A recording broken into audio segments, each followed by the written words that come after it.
Hello, and welcome to A Word of Hope for Sunday of the 21st week in Ordinary Time. I'm Brother Joe Trout, coming to you from St. Vincent Ferrer Priory Chapel. And today's Gospel kicks us off with this fascinating and challenging line.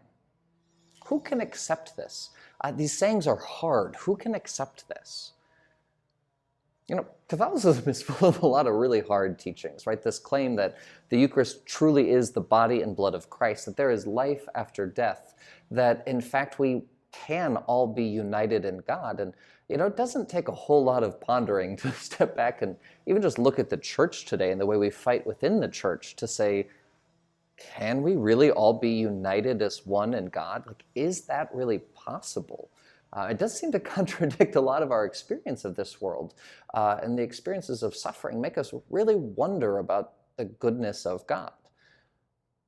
But the opposite is actually pretty hard to accept too, that if you read the writings of serious atheists, they see the consequences of this claim that if there is no God, then there is no ultimate meaning to reality, there's no grand purpose, that there is no real possibility for redemption, for real atonement, that if someone you harm has died, you can't make it up to them. There's nothing you can do, you just have that guilt. And that comes with a lot of consequences too that are also pretty hard to accept. So why do we accept what we accept as true? Because these are things that you can't put under a microscope and find out. They're claims that we are taking on faith. Why? Why do that? Well, in the book of Joshua, we hear today the people saying, they trust God because he led them out of slavery, because he led them through the desert, because of the tremendous things God has done. God has earned their trust. God has given them that trust because of what he's done.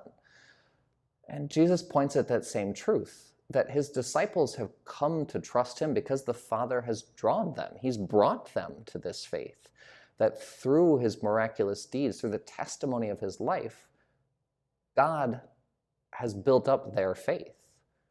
And that ultimately his life and death is this ultimate act of the goodness of God that's testimony of why we should trust God.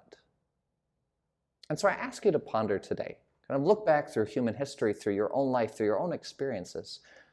How has God drawn me to faith? What has God done to build up faith in me, to give me this faith, to trust him? How has God been good in our history, in my history, so that I can accept what is hard? Because we don't endorse blind faith. Our faith comes from the goodness of God who reaches out to us. So ponder today that history. Ponder your life. Ponder the ways that you've encountered the goodness of God that make it possible to believe what is difficult, and then come to understand those difficult things. Glorify God by looking at his goodness today. Right. Thank you, and God bless.